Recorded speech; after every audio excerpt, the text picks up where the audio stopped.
Time now for your forewarned weather with Garrett James.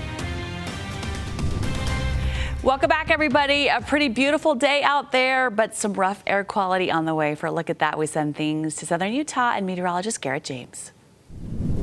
Yeah, Emily, that's right. Worsening air quality, well, it's here and it's sticking around for a few days as high pressure, well, it's behind the wheel right now and it is in total control and it's going to stay in control. Take a look at this for Salt Lake County. We're going to be looking at moderate air quality for the rest of today, tomorrow, and Tuesday, and likely Wednesday and part of Thursday. But we are tracking a storm system. I'll show that here in just a second. Let's go ahead and show the rest of northern Utah for tomorrow. We can see a lot of moderate air quality is going to be in effect, with the exception for Price and Carbon County. Going to be looking at good air quality still, but we will be looking at moderate air quality for a few days, and it's because, well, this ridge of high pressure, it's locked in. We can see that ridge of high pressure stretching all the way into southern parts of Canada, and so a very strong high pressure system at that, and it's going to take a pretty strong low pressure system to knock it out of the area, and that will eventually happen.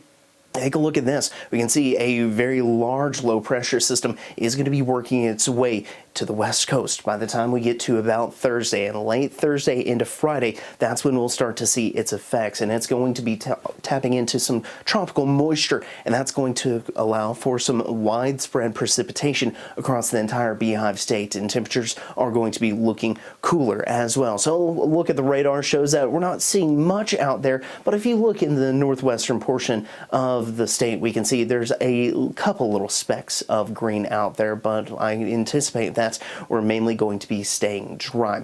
Futurecast does show that as well, and it shows most of the clouds trying to leave the area until we get to about Wednesday into Thursday. That's when precipitation is going to return, and we can see this is late, and I mean very late Thursday, so when it reflects that in the 7-day forecast, just keep in mind it's likely overnight Thursday into Friday that we see that precipitation really return, and there we can see it Friday morning 3 a.m. right there, and then by 8 o'clock in the morning we'll be looking at more activity, and even more by Friday afternoon right around 3 o'clock, and this continues over into Saturday. We do try out by Saturday afternoon, but by Sunday morning we'll be looking at precipitation mainly for the eastern and northeastern portion of the state, but we could see some try and work its way from the Wasatch back to the Wasatch Front, but whatever we do see would be very light out of that at least. So here over the next 14 days, temperatures, well, they're looking cooler and looking wetter as well as we